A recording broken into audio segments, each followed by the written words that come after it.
ये आकाशवाणी का हाफलंग केंद्र है। अब श्रोताओं, आज का दिन। इस दिन यानी 22 नवंबर के दिन देश विदेश के इतिहास में बहुत सी महत्वपूर्ण घटनाएं घटी हैं।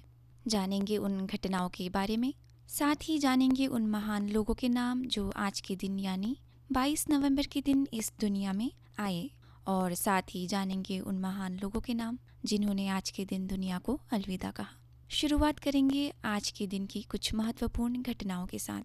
1943 में लेबनान ने 30 वर्षों के जनादेश शासन के बाद फ्रांस से अपनी स्वतंत्रता की घोषणा की। आज ही के दिन 1990 में ब्रिटिश प्रधानमंत्री मार्गरेट थैचर कंजर्वेटिव पार्टी नेतृत्व चुनाव से हट गई। इस प्रकार 11 वर्षों के बाद उनके शासन का अंत हो गया।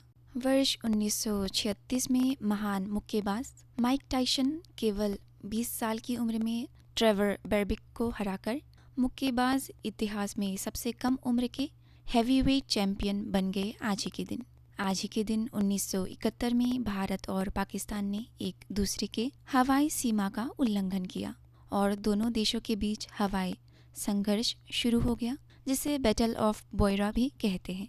भारत की डायना हेडन 1997 में विश्व सुंदरी बनी। आज ही के दिन बांग्लादेश की विवादास्पद लेखक तशमीला नजरीन ने आज ही के दिन वर्ष 1998 में ढाका की अदालत में आत्मसमर्पण कर दिया था। भारत और ग्लोबल कंसोर्टियम के 6 अन्य देशों ने वर्ष 2006 में सूर्य की तरह ऊर्जा पैदा करने वाली प्राइमरी फ्यूजन रिएक्टर की स्थापना के लिए पेरिस में ऐतिहासिक समझौता किया। आज ही के दिन आइए अब जानते हैं आज के दिन जन्मे कुछ प्रसिद्ध लोगों के नाम।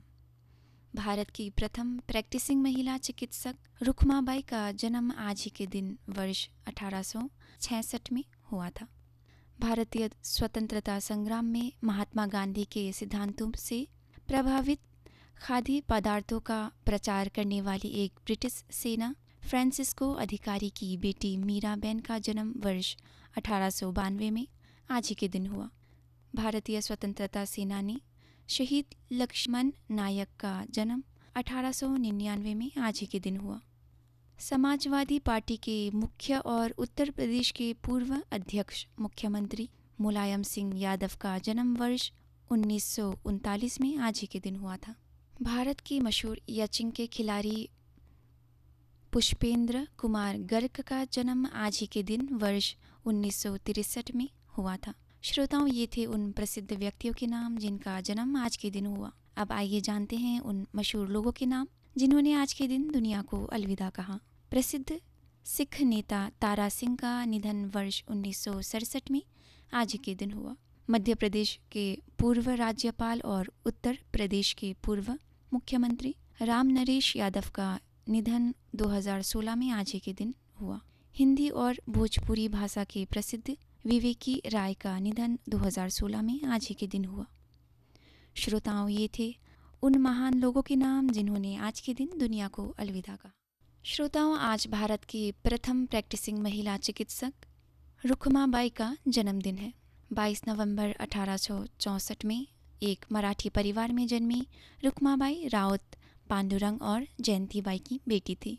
2 साल की उम्र में ही उन्होंने अपने पिता को खो दिया और उनकी 17 वर्षीय माँ विधवा हो गई थी। उनके पिता की मृत्यु के 6 साल बाद उनकी माँ ने उस समय के एक प्रमुख चिकित्सक सामाजिक कार्यकर्ता डॉक्टर सखाराम अर्जुन से दूसरी शादी की थी। 11 साल की छोटी उम्र में उनकी जबरन शादी कर दी गई। उनके पति दादाजी बीकाजी थे, जो उनके सौतेले पिता के 19 वर्षीय चचेरे भाई थे। हालांकि अपने पिता के समर्थन से उन्होंने सामाजिक मानदंडों का उल्लंघन किया और असहमति उत्पन्न होने पर बीकाजी को अस्वीकार कर दिया।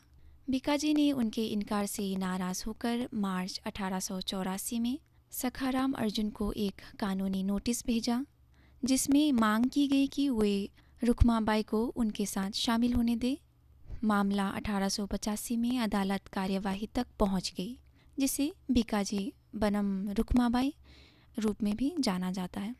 मामले की सुनवाई न्यायमूर्ति रॉबर्ट हिल पिन्हे ने की। पिन्हे ने रुखमाबाई को भीकाजी के साथ जाने के लिए मजबूर नहीं किया, ये स्वीकार करते हुए कि असहाय शोरावस्था में ही शादी कर दी गई।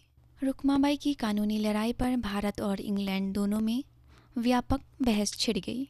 इसमें सुधारकों की लिखी टिप्पणियाँ, व्यापक नारीवादी चर्चाएं और पत्रकारों की राय सामने आई। मामले से जुड़े प्रचार और बहस ने अंत 1891 में एज ऑफ कॉन्स्टेंट एक्ट के अधिनियम को प्रभावित किया। इस कार्य से प्रभावित होकर रुक्माबाई ने चिकित्सा के क्षेत्र में अपना करियर बनाने का निर्णय लिया। उन्होंने डॉक्टर एडिथ पीचे का समर्थन प्राप्त था, जिन्होंने उनकी आगे की पढ़ाई के लिए धन जुटाने में मदद की। परंपरा के खिलाफ खड़े होने के उनके साहस से प्रभावित होकर शिवाजीराव होलकर ने उन्हें 500 का दान दिया। 1894 में उन्होंने London school of medicine for women से डॉक्टर ऑफ मेडिसिन की उपाधि प्राप्त की। 1895 में वे भारत लौट आई और सूरत में महिला अस्पताल में मुख्य चिकित्सक अधिकारी के रूप में काम किया। 1918 में उन्होंने महिला चिकित्सक सेवा में एक भूमिका की पेशकश को ठुकरा दिया और 1929 में अपने सेवानिवृत्ति तक राजकोट के जनाना राज्य अस्पताल में काम करने का विकल्प चुना। 25 सितंबर 1955 को रुक्माबाई की 90 वर्ष की आयु में लंग्स कैंसर यानी फेफड़े के कैंसर से मृत्यु हो गई। श्रोताओं, रुक्माबाई के जन्मदिन पर हमने जाने उनकी जीवनी से जुड़ी कुछ खास बातें। श्रोताओं, अभी आपसे बातें कर रहे थे आज के दिन की विशेषताओं के बारे में। ये आकाशवाणी का हाफलॉन्ग केंद्र है